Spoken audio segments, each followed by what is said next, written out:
right.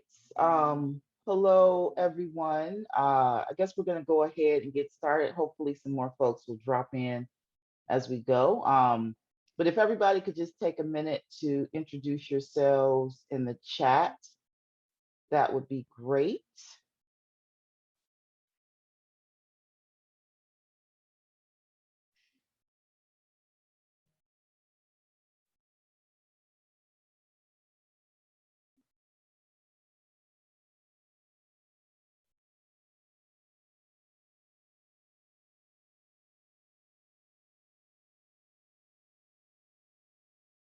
Welcome, Marina. Welcome, Kathy. Welcome, Randy. Welcome, Raquel.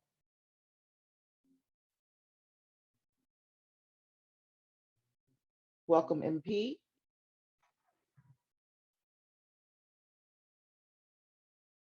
All right, I think that's most folks.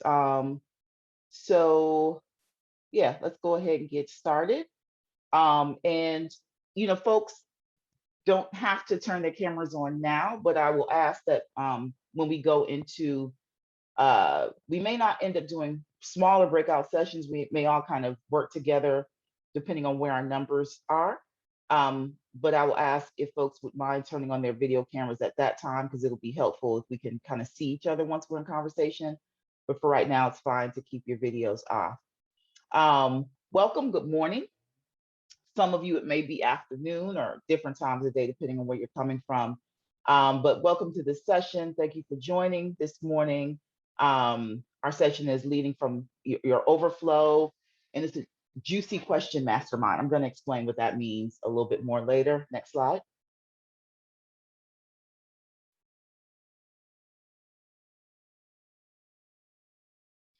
So basically our goals for today, to be honest, one of my main goals was to have a session in during upschool where we didn't talk about our jobs, right? So that was one goal that I kind of had for this.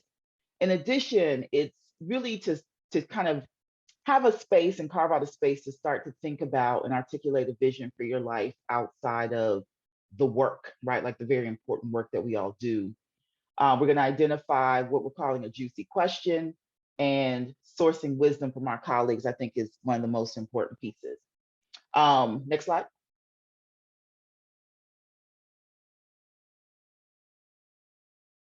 So you'll leave this session with a tool that will motivate you to take the next steps towards achieving your vision for your life. And that's going to be a piece of what we're going to be doing together today. Next slide.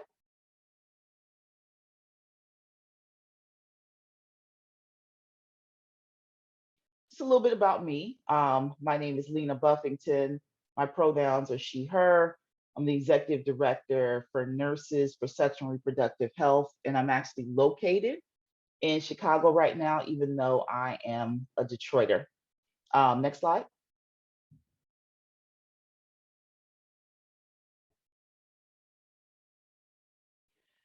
All right, so what is a mastermind circle? I don't know if any folks have heard of this before, but I was first introduced to mastermind circles in kind of the social entrepreneurship world. And basically, what they provide is an opportunity to come together with peers and source wisdom as a community around a problem or a challenge that you're facing. Usually, this is done within the context of a business problem, right? Or a problem that someone's having with their organization, et cetera. But today we're going to use this tool to actually help us start to kind of identify some concrete steps towards realizing our juiciest vision of our lives for ourselves. So this session is, it would usually be longer than an hour that we do something like this, but we've got an hour today, so we're going to make that time work.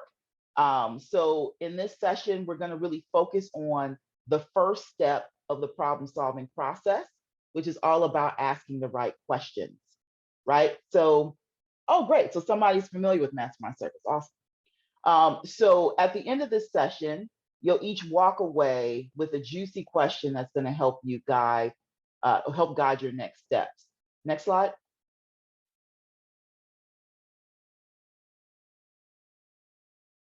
What is a juicy question? So I found this quote by Albert Einstein that I absolutely love. Also, I'm a philosopher, so I like questions in general and questioning. But it says, if I had an hour to solve a problem, I'd spend 55 minutes thinking about the problem and 5 minutes thinking about the solution. And it's really profound in a lot of ways because when you think about it, I mean, that's really kind of the premise of science. What a lot of science is about, they spend so much time forming what they call the hypothesis, which is really the problem, because there's an understanding that the way that you formulate your problem or the questions that you ask are ultimately going to shape, the solutions that you identify at the back end, right? So that's why it's really important to take the time to think about what really is the problem. And I think, especially when it comes to kind of our personal lives, our visions for ourselves, our dreams for ourselves, we don't take the time to really formulate what the problem is, right? We don't really actually know what's standing in our way. And so, too often, we frame our problems and they're so big and so broad and so vague that they just feel impossible to solve and it becomes a stopgap and we just don't do anything, we don't move forward. So the more clear and concise our problem statement is, the better able you are to formulate helpful questions that can again guide you to a solution. So a juicy question is a question that evokes a spirit of curiosity and motivates action, right? While problem statements like, I don't have enough time, can leave you feeling overwhelmed and stuck, a juicy question like, how can I invest 5 minutes a day towards whatever my goal is, can actually motivate you towards action. And that's what we're going to spend time on today. So today is not going to be about finding a solution, right? Quote unquote. It's really going to be about, one, getting very clear about what is the problem in the first place, right? And then really starting to think about, what's a question that we can formulate to actually move you towards the next steps. Next slide.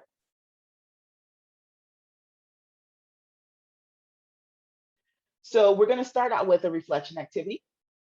I have a quote from Harriet Tubman, who's just my favorite person. Every great dream begins with a dreamer. So that's what we're going to take a minute to do. So we're going to take 4 minutes to imagine the juiciest version of your life, not your organization, not your family, not for your community or the world at large, but for you, right? So where are you in this vision, right? Where are you? What are you doing? How do you spend your time each day? So we're going to take 4 minutes. I'll time you and we'll come back. So we're going to come back at about 15 after the hour after this reflection activity. So I'm going to actually go off camera and do the activity as well.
Okay, we're going to take about a minute to wrap up. Anyone who recently joined, yeah, please just take a little second. Okay, so I'll do a little bit of a recap just for those folks who recently joined.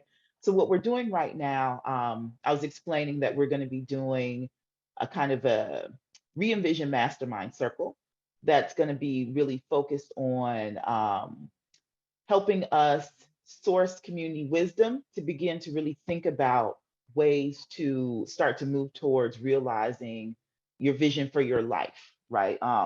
Something that really excites you and gets you motivated. And the first piece of this work is going to be focused not so much on solutions, but on really being able to frame exactly what the challenges are that stand in our way to achieving this vision of our lives, and then identifying what I'm calling a juicy question, which is a question that helps to motivate and excite you towards action.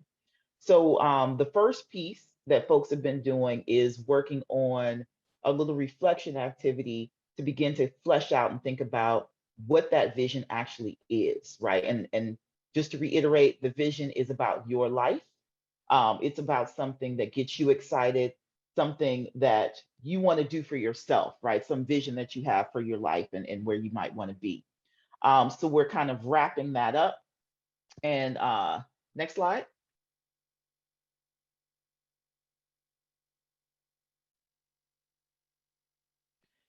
We're going to be moving into the next reflection activity. So one of the things that I kind of talked about in the beginning was how important it is whenever we are trying to identify solutions to get really clear about what the problem is, right? Because the questions that you ask actually help to shape your outcomes. And too often, especially when we are dealing with personal challenges or when we have some vision or dream for ourselves, often the challenges that we identify are so big and broad that they can feel impossible to overcome. And so it's important to get very clear about what the actual challenges are so that then you can ask the right questions to lead you to the right solutions. So this next stage of the of our activity is going to be another reflection activity where we're going to be actually working on identifying the problem. So in that first piece, you kind of have this, this vision for your life. Now I want you to reflect on one major challenge that's keeping you from achieving this vision. You're going to start with a 40-word response. You don't have to count words. It just means you start with a lot of words. You kind of narrow that down to about 20 words, then 10 words, then 5 words. So we're getting to kind of the key 5-word problem statement, but you're going to start bigger, right? So you start with having opportunity to kind of really articulate various pieces of what that issue in, and then we kind of narrow until we come to a very focused 5-word problem statement, right? So we're going to take about 6 minutes for this because this is a really important piece of the activity. So yeah, so we're going to take 6 minutes. I'll bring you all back in 6 minutes to move on to the next stage, which is actually going to be breaking up into our mastermind circles.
All right, everyone. Hopefully everyone has had enough time. And and if it's not perfectly 5 words, that's fine. I mean, the point is really to try to get as concise in articulating kind of what that problem is as we can. And this is the kind of thing that takes practice. So it doesn't have to be perfect to begin with. Next slide.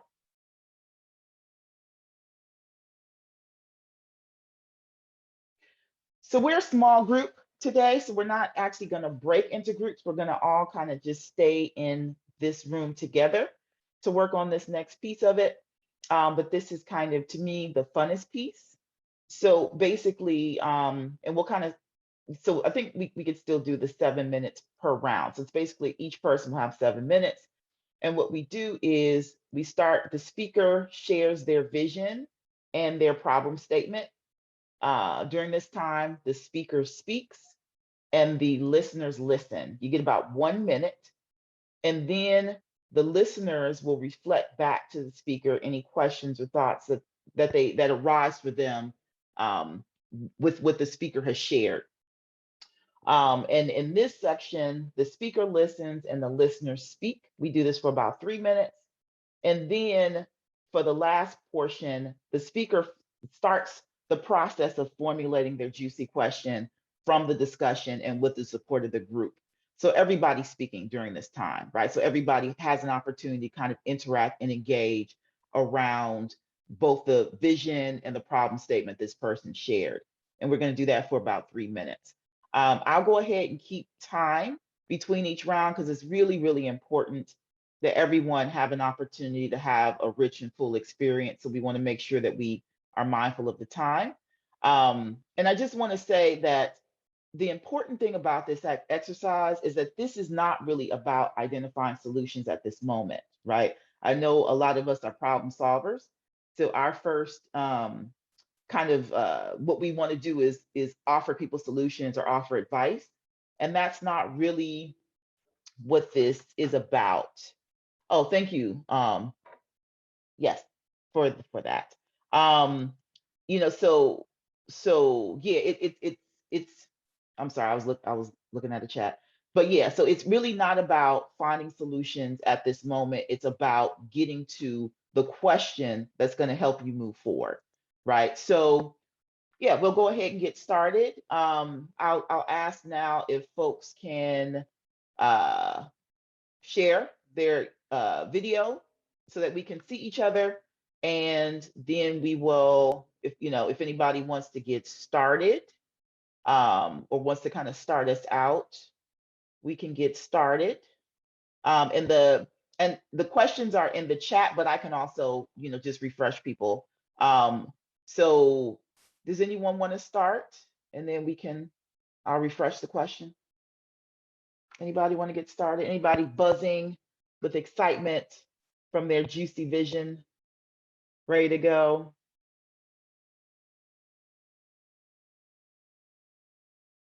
Can I call on somebody? I'm gonna call on somebody. Raquel, you look like you're ready. So basically, so Well, once again, it's interesting. I was like, my my vision isn't fully articulated, but here we go. I'm happy to it's jump in. fine.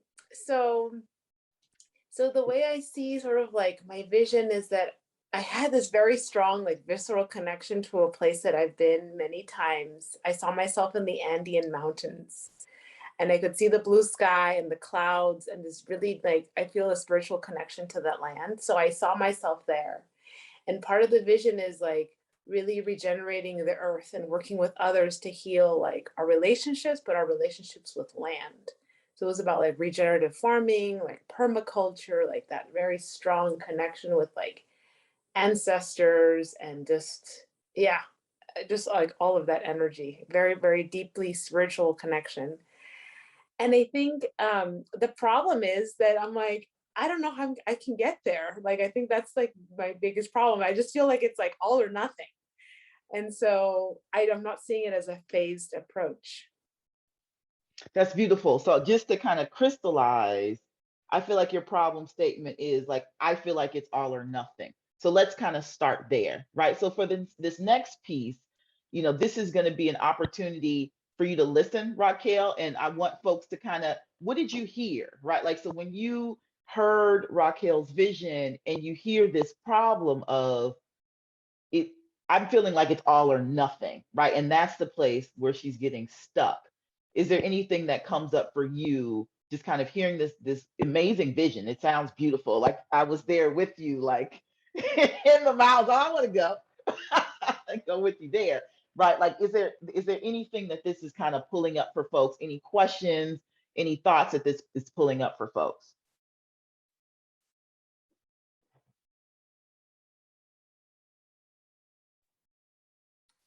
I'm happy to share, Raquel. I really love how you just shared this kind of vision of being with the memories and like with like the space and place where you feel really rooted. That really resonated for me. The phased approach also did as well. And it almost makes me emotional to think about it a little, because it does feel kind of overwhelming. So that's what I heard. Mm-hmm. Mm-hmm. I think I was sorry. Oh.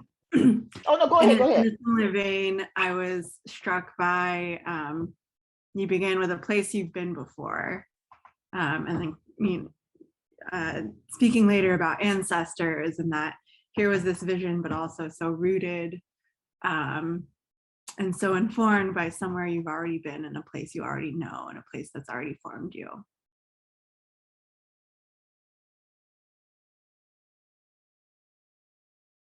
I was kind of wondering, because you mentioned some things that you might like to do. So one of my wonderings was, have you done some of these things before? Like, are there places where you have experience with some of these things that you maybe envision doing while you're in the Andes? Any other thoughts or questions come up for folks? Oh, you don't talk now, Raquel. You're not talking now. Right now, you're just taking it all. I just want to comment on the part about the all or nothing. I think I really resonate with that, just because, like, I feel the same way in many of my situations where I just feel like it has to be this way or the other way, and there's no in between. And I feel like that's also very much so like a personality trait that I have sometimes too. So I really resonate with that. And it is very hard to, like, that give and take of, like, it's not necessarily going to be all, but it's not necessarily, but it shouldn't be nothing, but it's that challenge of, like, wanting to make sure that, like, everything gets achieved. And so, yeah, I mean, tackling that is definitely a challenge.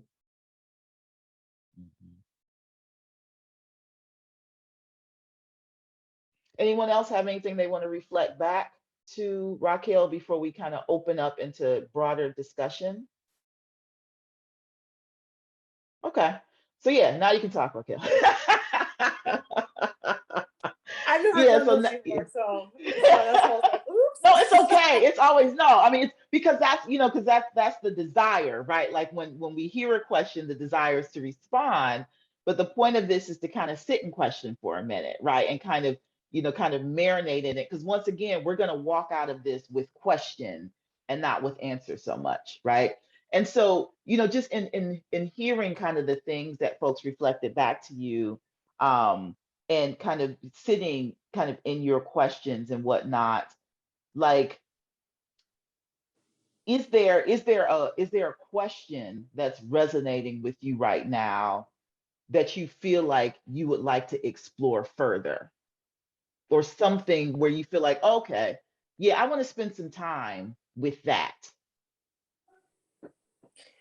I think the thing that I'm thinking about is sort of like, what kind of phased approach look like? So that's my question, because I mean, that even came up in some of my free write. I was just like, what would that look like? I have no idea. And kind of unpacking that is sort of like, it's how do I maintain a connection to a place from afar, right? And like, and we've been challenged with COVID, so that's why I'm just like, how do I do that? Like, are there ways even like travel, Mhm. like mentally, you know, so like music and dance and like these things. But anyway, I have like more questions. So thank you for That's the opportunity, because beautiful. I also felt very emotional, like sharing my Yeah, story and even writing about it. It was like, it felt so like, oof, like yeah, very strong. yeah. I mean, and that's right. And I want to point to something, right? Because even as you were as you were asking those questions, there was an excitement, right? Like you were just like, there was this excitement. And that's the whole point, right? Is that these questions, getting to the right kind of question, the resonant question excites you and it motivates you and it sparks a feeling of curiosity where you're like, okay, let me dig into this, right? Like, let me dig into this some more and it drives you to making some next steps, right? And that's, I mean, I think that's really kind of the heart of this notion of the juicy question, is that rather than being stuck, right? Because that first piece of it's either all or nothing, right? What do you do with that? Like when that like that leaves you feeling stuck, right? But that juicy question, and I think you had a couple of them actually. I mean, I'm really like excited about this question of what would a phased approach looks like, right? Like what would that actually look like? I think that's something that you can walk away and start to think about. What would that look like for me? What would it look like, to come up with some initial step, right? That I could then take me to a next step, to a next step, to a next step. You know, I think once again, right? And even that next question, because you got two, like you've got like, you don't just have one juicy question. You had two, and that other one I heard was, how can I maintain a connection with this place even with the limitations of COVID and travel, et cetera, right? So I feel like those are two really amazing questions to walk away with, to get your juices flowing and kind of get you into that exploration piece where you're going to start to identify concrete steps for yourself, right? And that's I think that's the beauty of this particular piece of the process, is that we stick in here, right? Like we stick here with the question, and the question is success. We don't have to have it. I mean, and I also think that removes some of the anxiety sometimes of feeling like I got to find a solution, right? Like I got to walk out of here with an answer. I got to know what's going to happen next. You don't have to know what's going to happen next, but you know now what's the question I'm going to ask that's going to get me that next piece down the road, right? Like, and that's really a piece of what this is about, and I think that's the power of this process. So thank you so much for going first, Raquel. Thank you so much. Who wants to go next? Thank you. Thank you.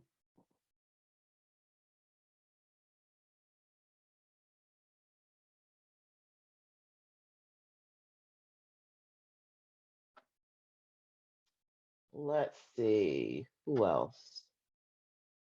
Mary, you want to go? Sure.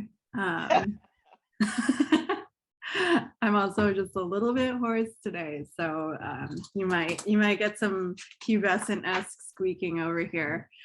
And I'm gonna look at the kind of timeline thing. Okay, so I'm Mary Pauline. My vision, I got very quaint and very indulgent.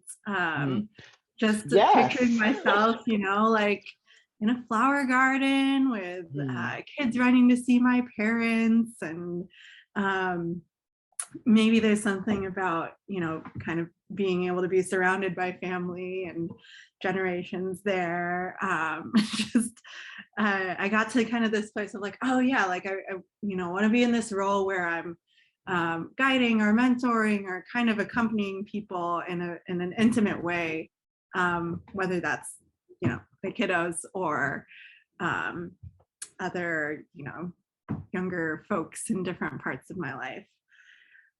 And just quaint things like baking bread, and being in a place where I'm creating and tending to myself and people and things around me. So the kind of 5-word question I eventually got to was, my voice is externally determined. And that was kind of it was interesting going through the like long words and then simmering it down in that way. And even just noticing my own resistance to like visioning something that was so indulgent. And so I think I really tried to claim that piece of like, all right, what's like the best version for you and not just your community. And that's for me like hard to separate, right? But hard to separate both in a sense of like my own values around that, as well as a sense of like, so much of where I'm at now feels very pushed around by these external voices. That's very interesting. That's very interesting. So now we're gonna, all the listeners, folks who've kind of heard both this vision and this kind of problem that was articulated, we're gonna have a couple minutes to just kind of raise additional questions, reflect back on what we heard.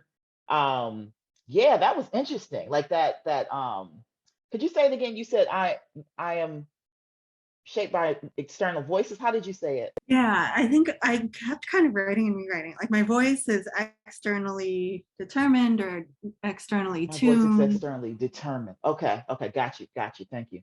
Wow. My voice is externally determined. Wow, that's deep. And then there was also something that you kept saying in this, the word indulgent, which I also found really interesting, especially connected to that problem statement. That's very interesting. Does anybody have any initial thoughts or questions?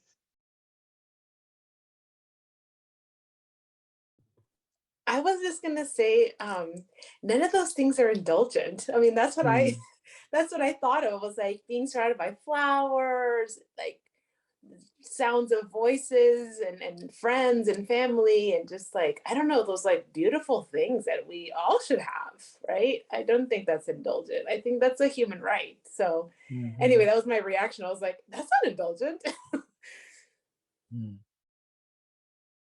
Chris, I saw you had something.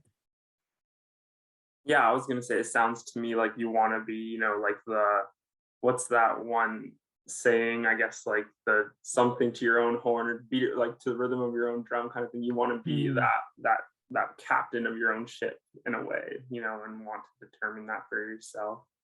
And it's just, you can see that through your vision, your wants, and what things that make you happy and comfortable.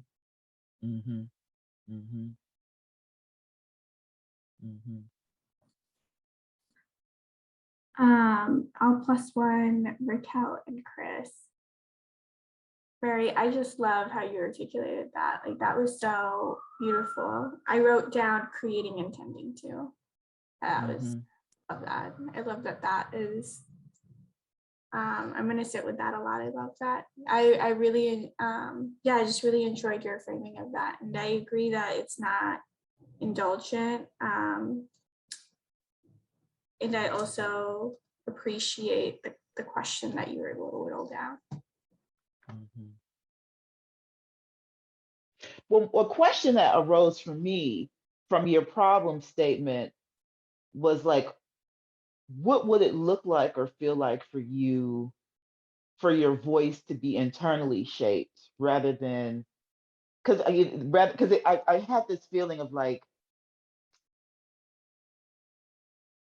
something kind of being put on you, you know, this notion of kind of this externality, and I'm curious about like what it would feel like for you or look like for you for it to be more, you know, kind of coming from the internal rather than from the external. That was one question that kind of came to my mind. All right, we can open it up now. Mary, if you have any, like, you know, from what folks were reflecting back to you, do you have any additional thoughts, or did any other questions or anything come up for you as you were listening to people reflect back?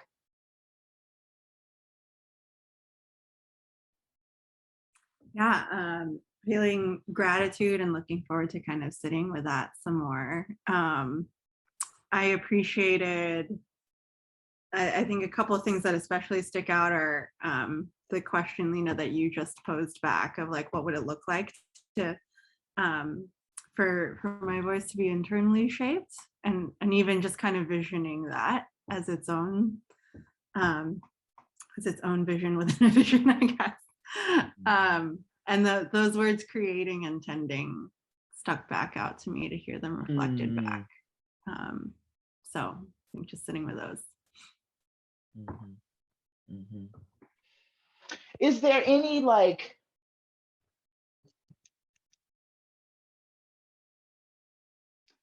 so in terms of thinking about, even this question of kind of like the juicy question that you want to walk away with, right? Or something that you feel like is resonating with you, and that will kind of help take you to those next steps, moving you towards this vision that you had for yourself. Is there anything that's kind of resonating with you or sticking out in particular?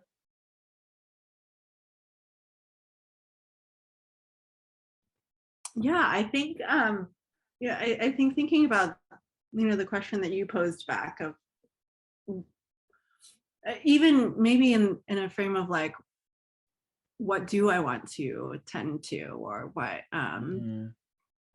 does my voice want to say? That's great. That's a great question. What do I want to tend to? Yeah.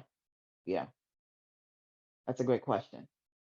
So yeah, I mean, I think kind of, so take that question, right? And that becomes the question that you now get to kind of dive into and explore more fully. What do I want to tend to, right? Like even taking us back to, because you started in the garden, right? Like you started with this notion of the garden, but with it I felt like in your vision, there was internal to it, I think was kind of wrapped in the problem, right? Because there kept, like I said, once again, there kept being that notion of indulgency, right? Like that there was something that felt indulgent or somehow, because, in the notion of indulgent is some feeling of selfishness often, right? Like that goes into this notion of indulgence, right? And so this question of what do I want to tend to, I think starts to become a challenge, right? To some of that notion of being able to really kind of set a vision for yourself as somehow being indulgent. You now get to ask that question of what do I want to tend to, right? Like, what do I want this garden to be? What do I ultimately want to cultivate in my life rather than what is it that I feel like other people are telling me I need to be cultivating? Or what is it that I feel like, or do I feel like external forces or circumstances are leading me down a particular path? Now you get to kind of center that in what do I want to cultivate? What do I want to tend to? I think that's a beautiful question. Thank you so much. Thank you for sharing. I've lost track. I know some folks have kind of come and gone, so I've lost track of who may have gone through the entire exercise. Is there anyone else who has kind of gone through the exercise and has something they want to share that's on the call? Because as I said, I lost track. I came late to the group, so sorry about that. Hello, Mara. No worries. Oh, appreciated listening to Raquel and Maripline's answers. So hopefully I've read the instructions to kind of get what we're working on. Awesome. But I feel like some of the things I was thinking about actually follow some of the similar themes. That kind of my juiciest moment would be just spending time with family, many of whom I haven't seen, and having that be just a sense of like calm and relaxation, which I feel like is not an overwhelming sense that I've been able to experience through this pandemic. I welcomed a baby into the world during the pandemic. Oh, wow. And so that brought a whole other layer of just kind of stress and anxiety through that experience and trying to keep him safe during this time. So I think the opportunity to just have like really calm, relaxed, not having to worry about interactions and hugs would be like a beautiful, juicy moment. Yeah. And so I think kind of so for me, it's part of the evolution is kind of how to get to a point where I can once again feel that level of kind of calmness in the world, like separate from the pandemic. And so The kind of five-word problem statement I wrote down was like creating a new evolved sense of identity. And just thinking about how to come out of what has been such a big experience for everyone in the world of kind of being in lockdown, and what do you learn about yourself? And for me, the kind of added new identity of becoming a mother within that, I feel like who I will be and kind of what my priorities are and kind of what's important to me coming out of this will be really different, and trying to wrestle with how to get to that point so that I kind of also have who I am and not just thinking about the safety of my kid. So can you say your 5-word again? Creating new evolved self-identity. Wow. All right, any initial thoughts, questions, reflections from what Mara shared?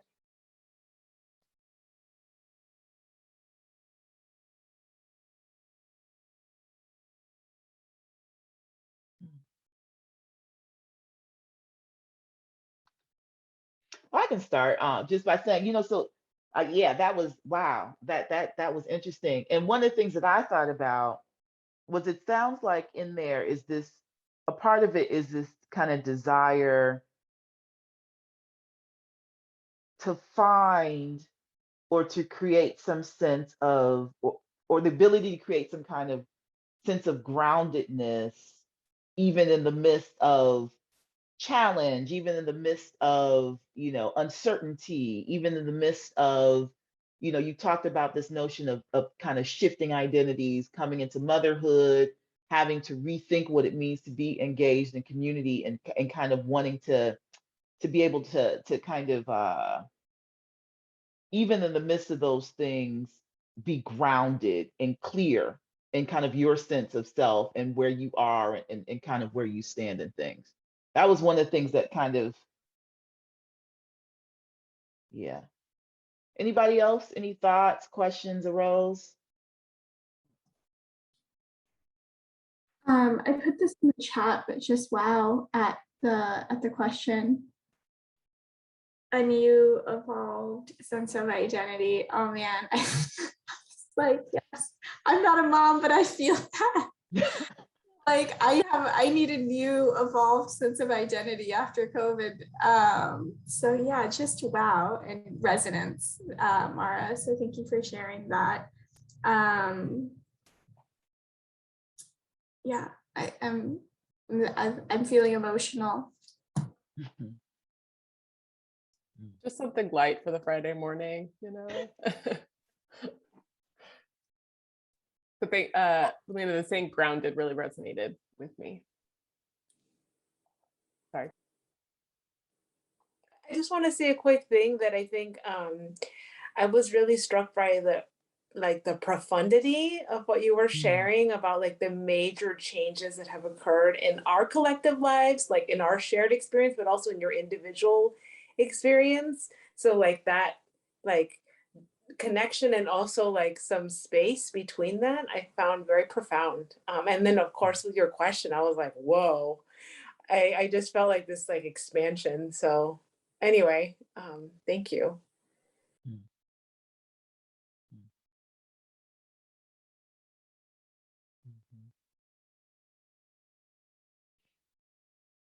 Expansion. Yeah.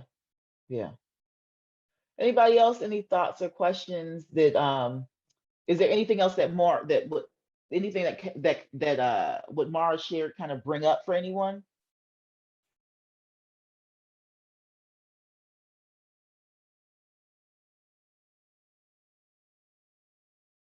We can open it up also, because I see we're kind of starting to sneak up on the end of our time. So we can also open it up for Mara to also participate in the conversation.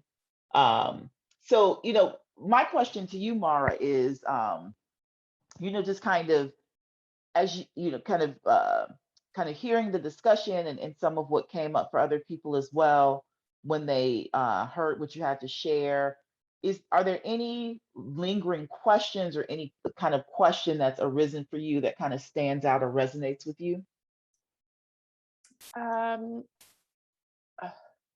know if it's a question, but I Mm, think what this makes me think about, I could probably frame as a question, is that sense of connectedness that Raquel mm, just spoke about of, while I'm thinking about this for my own self and what I've experienced and kind of what this means for me, that's something that is also kind of a shared experience mm, right now for many people. And so how to go about this for my own journey while seeking those connections and that mm, ability to learn and go through this with others who are thinking about similar and or different things versus mm, continuing to go it alone, which in this kind of virtual world sometimes feels like a bit of an isolation and trying to wrestle through feelings and emotions and kind of what this looks like as we enter. But I think it's a good reminder to think of that connectiveness and that being, for me at least, something really important coming out of COVID and all of this is seeking the connections to others and how to do that in a mm, meaningful way. Not having been able to do that as much through this time, but that mhm, that resonated for me as something that is a priority and important. So yeah. So hmm. thank you. How to seek connection through isolation. Yeah, yeah, yeah, yeah. Very interesting. And so it sounds like to you then that a piece of the question that you're kind of walking away with is this idea of, how do I do that, right? Like, how do I continue to feel like, where do I find the connections with other people? How do I continue to feel kind of grounded and connected in community, even while we're facing the challenges of isolation? And, and you said something earlier to me that really resonated with me too, is that idea of like, you know, being a new mother, having a little one, and not being able to do all the hugs and kisses, and being able to kind of do the things that you seek out, right? Like the things that we've been so used to being able to seek out, to have comfort and to create that sense of connection. So now, what does that look like, right? Like, how do we do that? What are the ways that we fill in what have been some of the gaps, right? That this kind of pandemic and this, as what are the new ways of engagement, and what are the new ways that we have to seek out connection in order to get what it is that we need, right? Yeah, I think that's Yeah. yeah, Yeah. That resonates with me. yeah.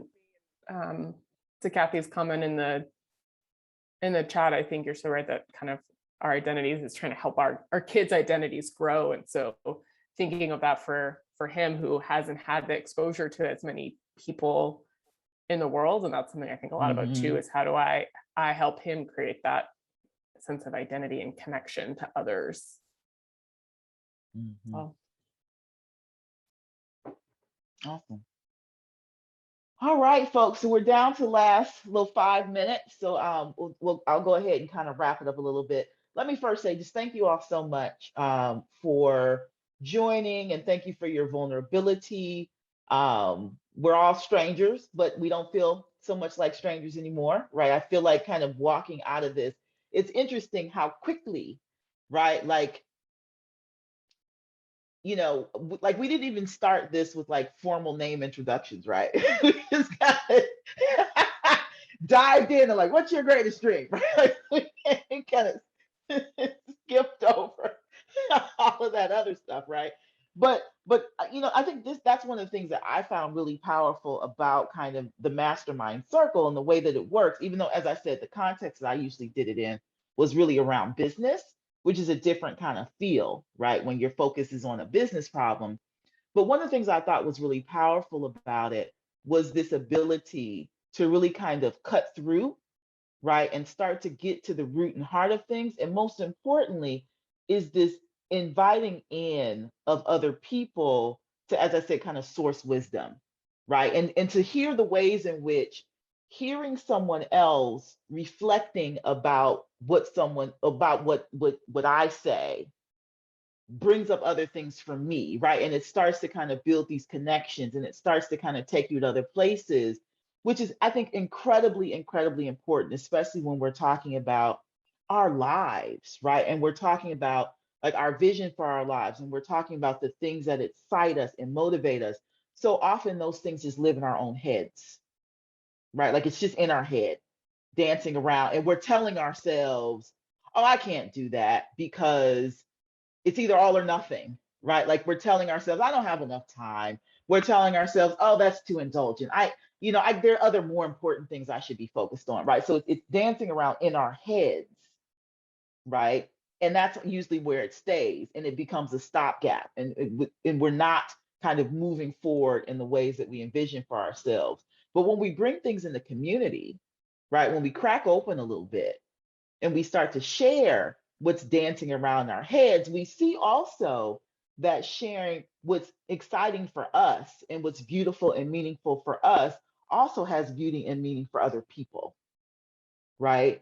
And I think that's the piece, right? Like I think that's the piece that's so important in terms of understanding that doing the work on ourselves and focusing on ourselves and our vision for ourselves and our lives is not selfish, it is also service, right? Because inevitably it is going to enliven someone else, right? Like it's going to give someone else a spark. It's going to bring someone else joy. It's going to be another place for you to find connection with someone else, right? So it's valuable work, and it's important work, and it's a critical work, which is why I feel like in the same way that we invest time and energy in problem solving for our businesses and problem solving for our organizations and problem solving for our communities, that we also need to do that for ourselves and our lives and our visions of the things that bring us joy and that enliven us.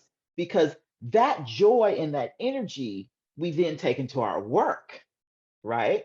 When I'm enlivened, when I'm feeling alive and I'm feeling creative and I take that into my work. When I'm depleted, when I'm tired, when I'm down and when I'm feeling alone, I also take that into the work, right? And I feel like that's so often what happens is that against our best efforts, because we're so externally focused and we're so focused on other people's needs, that so often what we end up taking into that work is our depletion, right? So, yeah. So thank you all. Thank you all so much. You all have certainly enlivened me. I've felt so, just grateful that you took the time to kind of share and be vulnerable. If this is something that you're interested in, if you're interested in this kind of thing, drop me a line. Let me know. I've been kind of playing around with the idea of maybe getting this kind of mastermind circle kind of going out in the world and so in some place. So this was also kind of an experiment for me. So yeah, drop me a line if you're interested. I'll drop my direct email in the chat also. So yeah. Oh wait, I gotta take it to everybody. I think it's in direct message right now. Okay. So yeah, drop me a line if you're interested. It was so nice meeting all of you. Yeah, wonderful. And I think we're at time. Thank you all so much. Thanks, everyone. Bye. Thank you, everyone. Thanks, everyone. Lena, thank you so much. Yeah, Thank you all. So Bye-bye. much love and gratitude. Thank you.